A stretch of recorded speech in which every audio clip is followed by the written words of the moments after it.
Open our Bibles now to the book of James, chapter 3. As you note in our sign that Brother Miller paid such a high price to put up, the marks of maturity, studying the book of James. And we've talked about various subjects. In chapter 1, we talked about temptations and how temptations can come and take you away from the things of God, and talked about the good gifts of God. And then in chapter 2, we talked about partiality and how important it was to treat everybody equally. We were at the table getting some lunch, and my grandsons were playing there, and one of them was going to do something. I looked at him, I said, "Now, would you want him to do that to you if you were playing the game?" And he kind of shook his head, and I said, "No, you wouldn't. So you need to remember to treat people the way you want them to treat you. Show respect." And you know, by just saying those things to children, it helps children to formulate visions and ideas of what God requires. And fathers and mothers have such an impact on your children that we just can't imagine, just like our parents had on us, their ideas, the way they treat other people. And now we come to chapter 3, and this is probably the hardest chapter of all, because it deals with something that we all struggle with, and that is our tongue, talking. We talk way too much. I talk way too much. We need to listen more and talk less. And I'd say in most marriages, if we did more listening, we would all be better off. And sometimes what we do is maybe we're talking about something, and our mate will say something, and before they can even finish, we've already come to a conclusion, and we don't listen. We need to all take time to listen and become better listeners. I want to begin with an illustration, and I quote, "On a windswept hill in an English country churchyard stands a drab gray slate tombstone. The quaint stone bears an epitaph not easily seen unless you stoop over and look closely. The faint etchings read, 'Beneath this stone, a lump of clay, lies our Bella Young, who on the 24th of May began to hold her tongue.'" I don't have to explain that. I think if you think about it, you understand what she was saying, that it took death to tame her tongue. And we see in this passage that James is, of course, the half-brother of our Savior, and he had been with Jesus, who was a great listener. Some, your Catholic theologians, they say that James was his cousin because they tried to continue this idea of a perpetual virginity of Mary, which is a lie, another lie that they try to cover up, because clearly the Bible teaches that James was his half-brother, and of course they had the same mother, but they had a different father. In the book of Galatians, chapter 1, I want to read a verse to you. Galatians chapter 1 and verse 19 says, "But other of the apostles saw I none, save James, the Lord's brother." Now that very clearly, and I could go through about 4 or 5 more, tells us that Jesus had half-brothers and sisters. And here it specifically says that James was the Lord's brother, his half-brother. Okay, now we begin in chapter 3, verse 1, and he uses illustrations to help us understand the problem of how unruly our tongues really are. He says, "My brethren, be not many masters, knowing that we shall receive the greater condemnation." Now, the word here that he uses carries the idea of a teacher, someone who maybe proclaims that they've been called of God, or God is, leading them, and they teach people. We all understand this as a pastor and a teacher. And every man who teaches, every woman who teaches in various aspects of Sunday school, we're going to give an account. And the more responsibility a person has to teach the truth, the more accountable we are to God. Because everything we teach, whether it be something that we think's important or not, in God's eyes, if it's worth teaching, it's important. And he says, you're going to receive the greater condemnation. For in many things we offend all. And that word offend, if you look at the root meaning of the word, it carries the idea of stumbling, tripping up. Many times we say things and then we think, wow, I wish I hadn't said that. We maybe text something and then we learn that it wasn't correct and we want to take it back, but we can't. This is the problem we face. In many things we offend all. If any man offend not in word, the same is a perfect man, or a complete man, a mature man, and able also to bridle the whole body. So from here, we learn from this verse that if you can control your tongue, then everything else is going to fall in line. But if you can't control your tongue, then you're going to have ample problems in various ways in controlling yourself, whether it be your temper, your patience, your anger, lots of different things we could talk about. If you don't control your tongue, then it's going to open the door for a whole series of problems that will develop in your life. And it's important for us to know that we cannot tame our tongue, but God can. We can't tame it. We can't do it. I grew up with some rough language as a boy. I heard people just curse all the time and handle bad language, and not like it is today. I think today it's even worse. You rarely would ever hear people take God's name in vain or say some of the words they do today. I get around a group of people and hear them talking, and I can't believe what I hear. Right in front of little kids, the kind of language they handle. Coaches, I love Coach Cal, and as a coach, he's a great coach. But the camera caught him a couple times saying words that just absolutely, he don't have to say that to be a good coach. Adam played under a coach in high school, and he would literally cuss them out. And this man is supposed to be a teacher and a role model for children, and use the kind of language that you wouldn't use in a pool hall.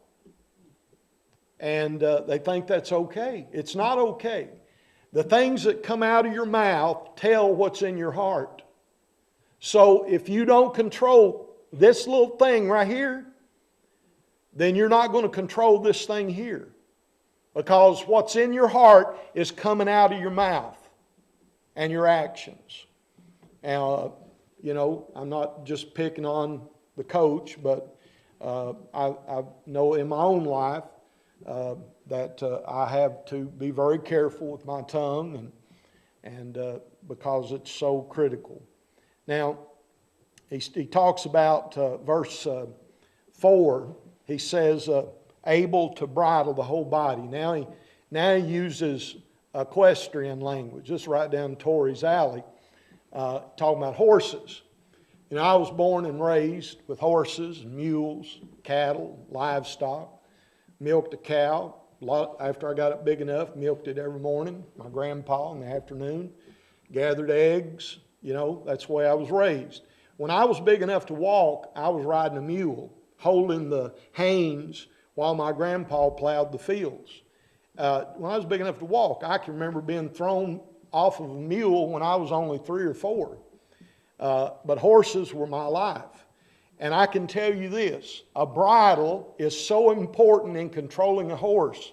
Now, some horses you can just put a rope in their mouth or a halter on it, but a lot of horses had to have a bit, and not only a bit, they had to have a curb chain. We bought a horse once. I got on it to ride it, and it ran away with me. It would hold the bit in its teeth, and you would jerk, and it would just run right into the barn or wherever you wanted to go. Dad said, we'll solve that. And so Dad put a curb chain on him, and when I just jerked a little bit more, he would just shake and jerk back. And if I put a little pressure on him, you got control of him. There are many things in life like this. It's just like putting a bit in a horse's mouth. Sometimes you use different kinds of bit, a braking bit, or you use a stronger bit, they're longer shanks so you can get more pressure. But without them, there are horses you cannot control. And this is the illustration that he used. No, verse 3, behold, we put bits in the horses' mouths. Now, in that part of the world, horses were their main mode of transportation if you were in the military or you were in the upper class. Common folks couldn't afford horses in those days. But if you were wealthy or in the military or other ways, you could obtain a horse. Most time they had a donkey or a smaller animal like that. But we put bits in the horse's mouth that they may do what? Obey us. Obey us. When you get a horse broke with a bit, all you got to do is just turn his mouth.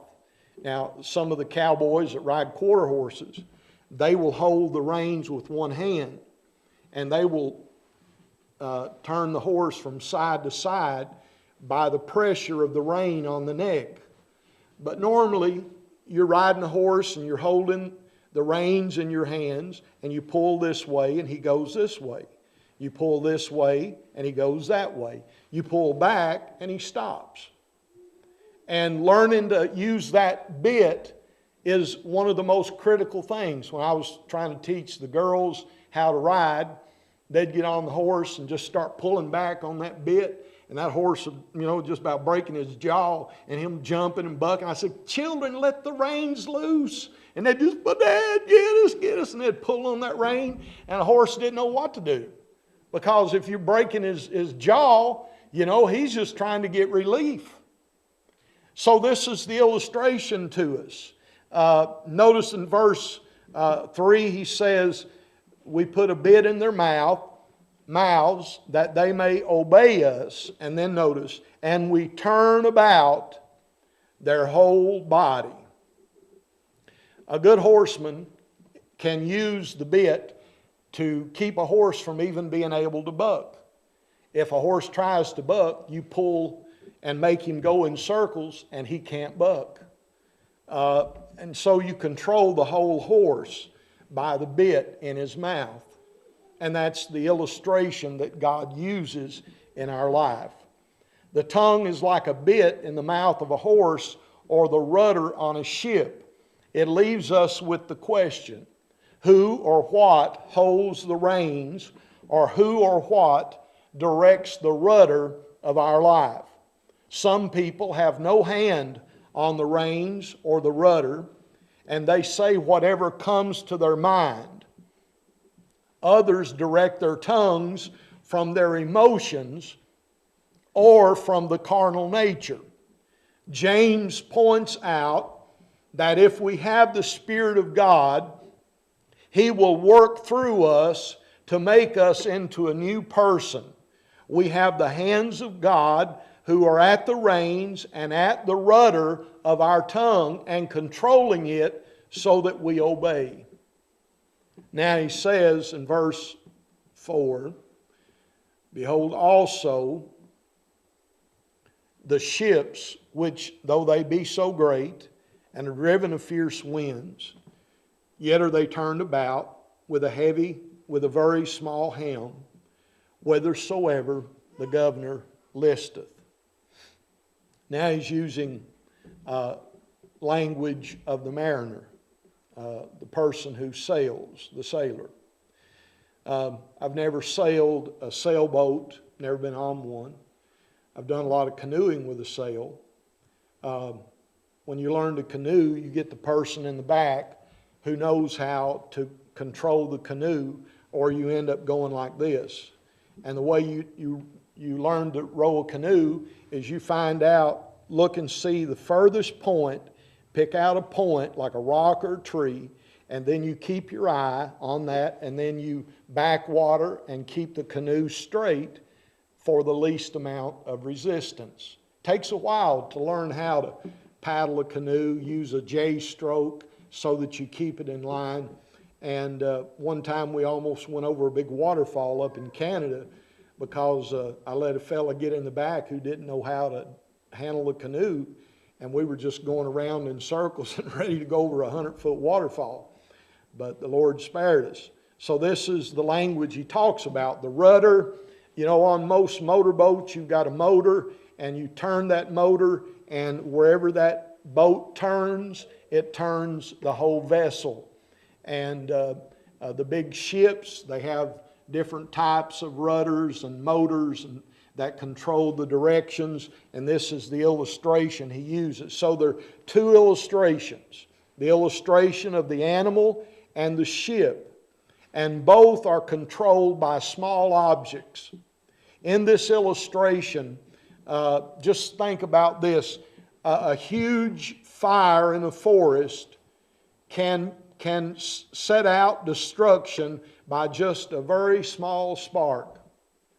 We all watched in California when the wildfires were burning, and many times they're started by a lightning strike.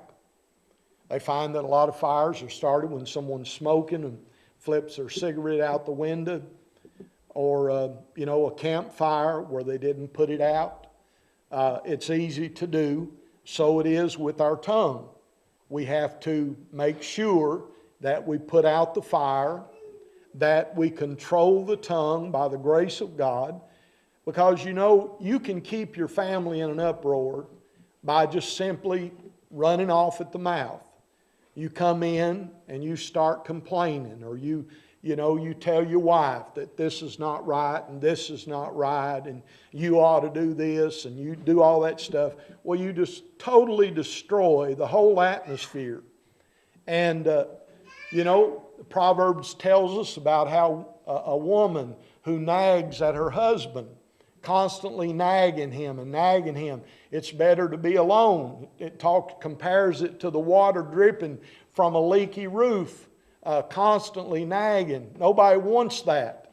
And we must stay away from that kind of attitude, or we will cause conflict everywhere we go. What others say to us and what we say to others can last many years. It can either bring good or evil. The sarcastic or the critical remark can inflict a lasting injury on another person. The well-timed encouragement or compliment can inspire someone for a lifetime.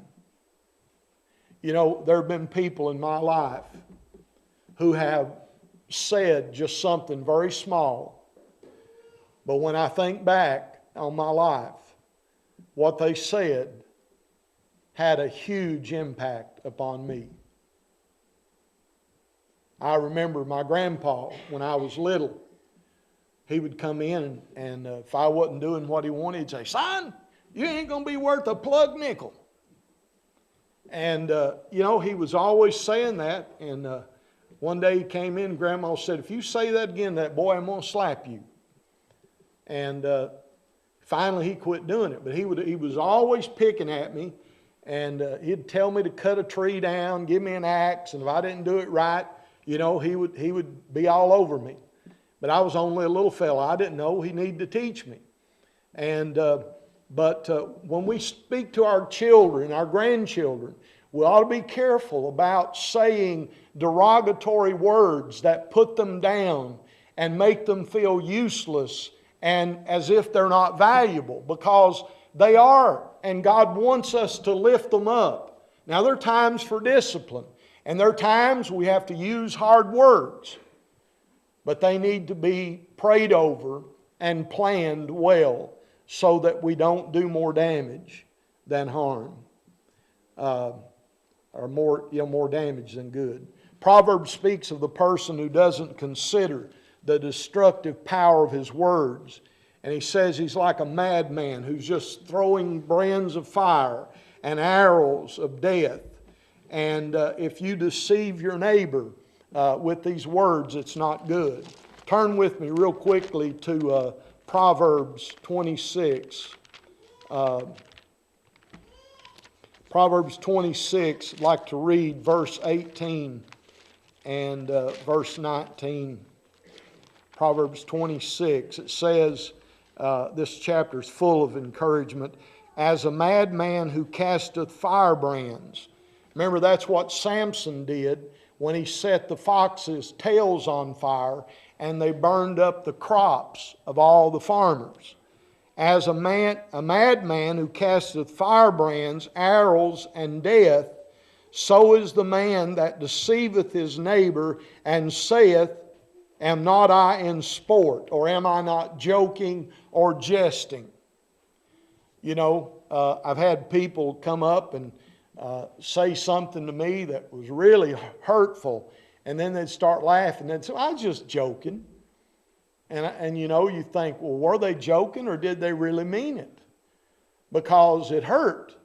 I mean, I used to say, well, if you say something, there has to be a thought behind it. Something has motivated you to say that.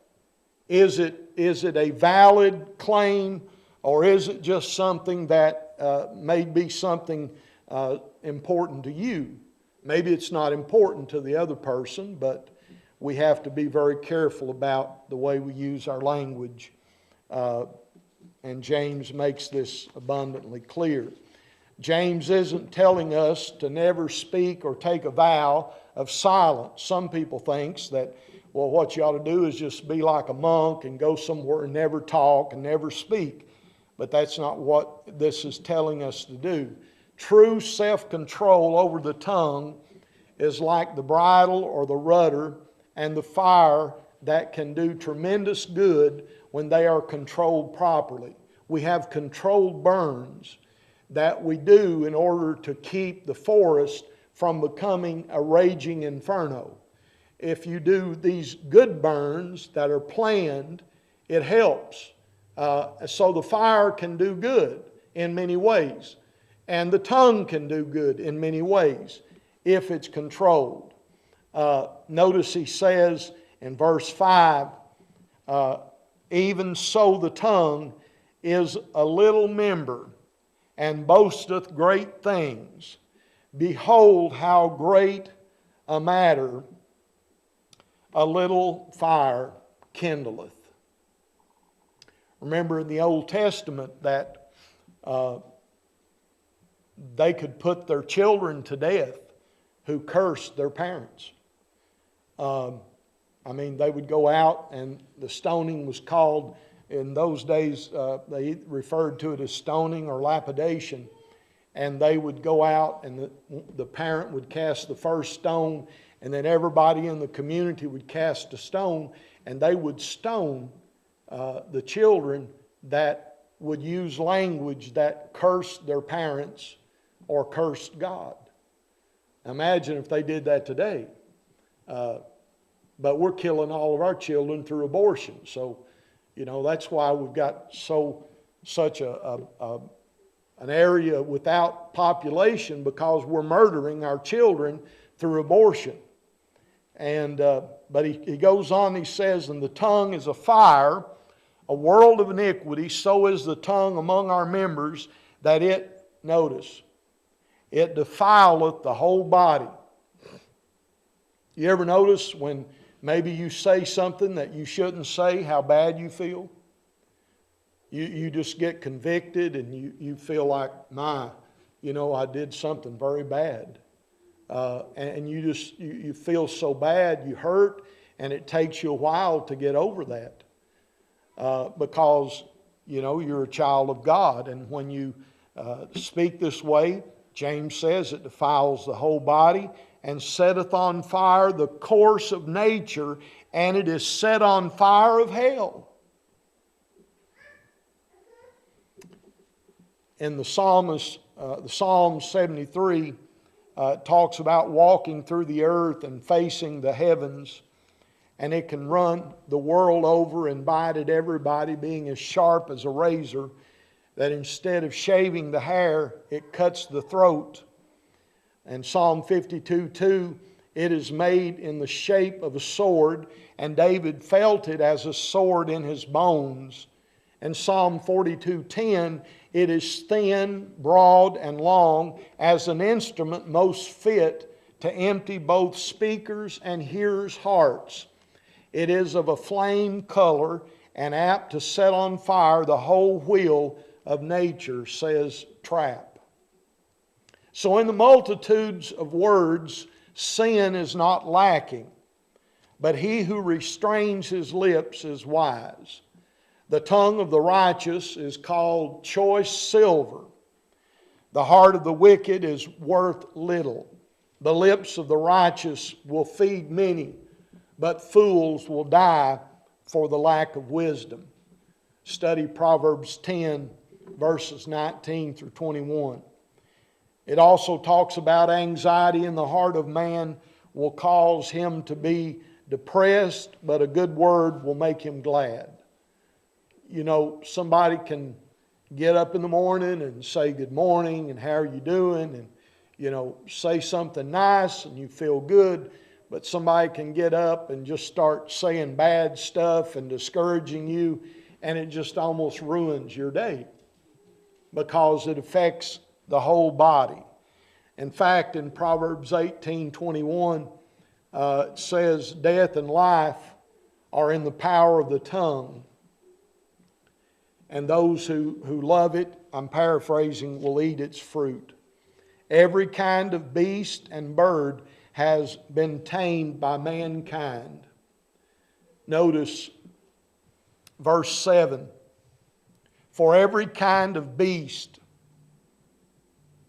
and of birds and of serpents and things in the sea is tamed and hath been tamed of mankind. You know how true that is.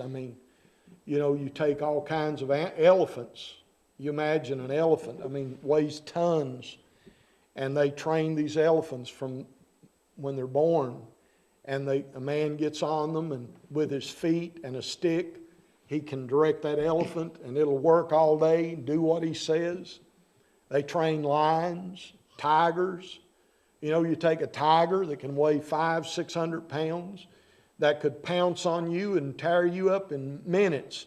A man stands in a cage, and with a little whip he cracks, and those lions obey him. You've got snakes. We went over to Slade, to that place where they have the snakes, a serpent, what do they call it? Serpent, something like a place for snakes. But anyway, this guy did a program, and he brought out different snakes, and he had them named. And he had a big rattlesnake out there, and he said, now this one's pretty calm, and he held it and did stuff with it. And, I thought, my goodness, how do you train a snake? And then you see some people have trained mice. They take a mouse and work with it, and it'll run all over and do little tricks. And, they train dogs. And even, I heard on America's Got Talent, they had a cat playing the piano. That cat played, and then they had a bird also that played some kind of instrument. And I thought, how do you get a cat. I mean, a cat. Try to get a cat to do something. I mean, I tried to give one a bath once, and I thought, they get dirty like dogs, and gave that cat a bath, and it tore me up and then took off, and we never saw it again. Still running. And they didn't like a bath. But people train and break these animals in, and and some people live with them. There was a lady out in the Northeast. Her last name was Herald, and she had a chimpanzee that she had raised as a child. It ate at the table. It did everything with them. And one day it went crazy and just about killed a man, tore his face up, and I think maybe it did kill somebody. And police had to come out, and it was breaking windshields. But people try to train all kinds of things, and they do unique jobs with it. But he says these things have been done. But verse 8 says, but the tongue can no man tame. You'd think that it'd be easier to train a cat than the tongue, but no. These animals are tamed. They even have killer whales that they train. If you go to SeaWorld, you see all these big fish that they train, do all that stuff, but the tongue can no man tame. You can't do it on your own. You can try your best and say, I will not curse, or I will not use this kind of language, but unless God works in the heart, it will come out of our mouths. Verse 9, therewith bless we God, even the Father, and therewith curse we men, which are made after the similitude or the likeness of God. Out of the same mouth proceedeth blessing and cursing. My brethren, these things ought not so to be. Doth a fountain send forth at the same place sweet water and bitter? Can the fig tree, my brethren, bear olive berries, either a vine figs? So no fountain both yields salt water and fresh. Who is a wise man and endued with knowledge among you? Let him show out of a good conversation his works with meekness of wisdom. A selfish person is not under the control and leadership of the Holy Spirit.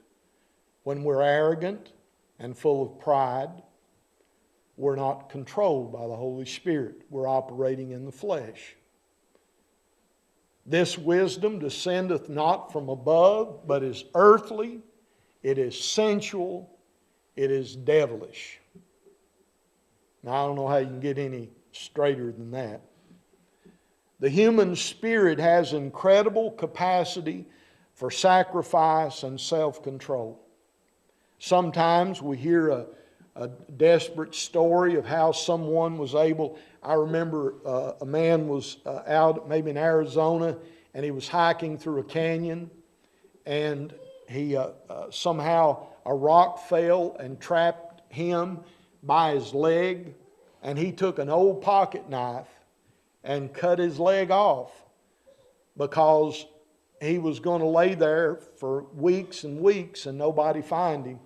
And so he cut his own leg off. He cut through the bone and cut his leg off and then hiked out with an old pocket knife. How did he do that? You think about that. Maybe get through the flesh, but when you get to the bone and you start whittling on the bone of your leg in order to live. But there have been many times, situations where people were caught in such occasions. I knew a man I worked with once who he had his wedding band on, and he was throwing stuff in the dumpster, and he was kind of jumping up to get it over, and he jumped up, and when he did, his wedding band hung on a piece of sharp metal on the dumpster, and he was about 6 inches off the ground, hanging by his wedding band. And he hung there for several hours until somebody finally happened by and saw him. And he said I'd have probably died if that person hadn't come, because he said I couldn't move, I couldn't do nothing. I was hung by my wedding band. The human spirit can do great things. People have cut themselves free from different things and get to the hospital and survive, yet that same person cannot tame the tongue. The person who cut off the leg may have been cursing the whole time while he was doing it. And then when he got to the doctor's office, doing the same thing. No man can tame the tongue. Nevertheless, the tongue can be brought under the power of the control of the Holy Spirit. You could say that only God Himself is bigger than the human tongue. It is an unruly evil. You know what it says? It says it's full of deadly poison. It can deliver a more devastating blow than the bite of a rattlesnake. I remember Brother Bishop, I'll never forget this. He was preaching on the tongue. And he was running up and down the aisle. He acted like he had a shotgun. He said, now I want to tell you, when you talk about one another and you gossip, it's just like taking a shotgun. Boom! Boom! And he was blowing people up as he was walking up and down the aisle. And he said, you talk about somebody and you gossip and spread lies on them, it's just like destroying their life in different ways. Now I know that's kind of radical, but you get his point. I sure got his point. But he says in verse 16, for where envying and strife is, there's confusion and every evil work. But the wisdom that is from above is first pure, then it's peaceable, then it's gentle, and then it's easy to be entreated. Boy, isn't that beautiful? I've seen sometimes cases where I was thinking yesterday when I was studying this. I pastored in Florida. A young lady came and the Lord saved her. Her husband's name was Paul. And he had been threatening her. And she said, he's threatening to kill me. And she said, he's coming to church tomorrow and he's bringing a gun. And she said, what should I do? I said, well, the only thing we do is pray. And sure enough, the next morning, Sunday, she was there to be baptized. And he came to sit down in the back. And I know he had a gun on him. And she said, Pastor, I'm afraid that he may shoot you, because I told him that I got saved. And he was going on and on about how he hated preachers. And I preached the gospel that morning. And we gave the invitation. That man got up. And I didn't know what he was going to do. And he started right down the middle of the aisle. And he came forward, grabbed my hand, started crying. And he said, today, the Lord has saved me. My life has changed. That's what God can do. And that man never raised his voice, never said anything hurtful to me. The relationship to his wife and his little girl was totally changed.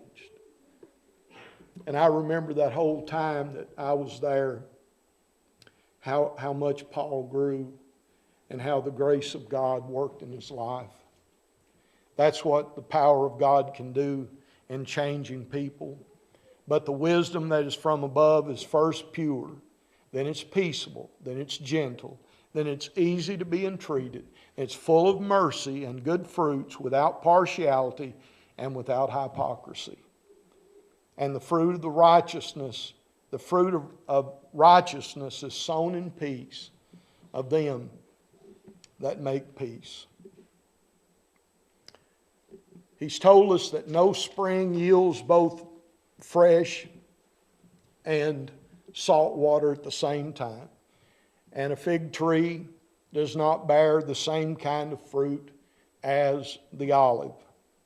He's told us that these things ought not be. These things ought not be. Our speech should be consistently glorifying to God. We ought to use a vocabulary or a tone of speaking at church and the same tone at home or on the job. We don't come to church and talk one way and then go home and talk another way, or on the job and talk another way. Well, we can just curse like a sailor all week long and then come to church. No, it don't work that way. If there's a real change in your life, bad fruit and bitter water, if it continues forth, it means that there is a contradiction. The tree is bad and the spring is bad, and you need something good to produce good fruit. You need the revelation of an inner change, an inner character that God shows us can be a reality. Can a fig tree, my brethren, bear olives? That would never happen. You cannot take the unnatural and absurd and get the good from it. Unless you're regenerated, born from above, by a new and heavenly birth, you are not a Christian. Here's what Spurgeon says. Spurgeon says, "Can he so live as to bear the fruits of iniquity, of the fruits of righteousness? God forbid that it should be so." You are not a Christian, whatever you may be called, and you cannot produce the fruit which is acceptable to God any more than a fig tree can produce olive berries. End of quote. So you can label a fig tree an olive tree, and that will not make it an olive tree. You can trim a fig tree to look like an olive, but that will not make it an olive tree. There must be a change that takes place on the inside. I want to tell you something. I close. Back when I was a boy, my grandma got her refrigerator for the first time. It was an old refrigerator, and you'd have to defrost it, ever so often. And the freezer was metal. And it was a real hot day in August, and Grandma was defrosting the refrigerator. And I wanted to get up in the refrigerator because I was hot. So I had my head up there, and I was looking around, and she had all the ice off that metal, and it looked frosty. And I thought, boy, that would probably taste good. And so I stuck my tongue out right against that metal. And you know what happened? I couldn't move. My tongue froze to that metal. And I was going, trying to talk to my grandma, and she looked in and saw what was going on. She tried to pour water on it, but she couldn't get to it because I had my tongue right up on the top of it. And I was in a chair, and I was squirming around, and that chair slipped out from under me, and all my weight went on my tongue. And it came loose. But when it did, it left the skin of my tongue hanging on the freezer. Now that day I learned something about the tongue. I learned that you need to keep it in a lot of the times when you put it out. Just like the way we talk and use language, we let our tongue out and it does a lot of damage. And we need to be careful. All of us do. The pastor, our friends, our neighbors, husband and wife, to love each other, encourage each other, and remember that we'll be accountable for the words we use. May God help us all.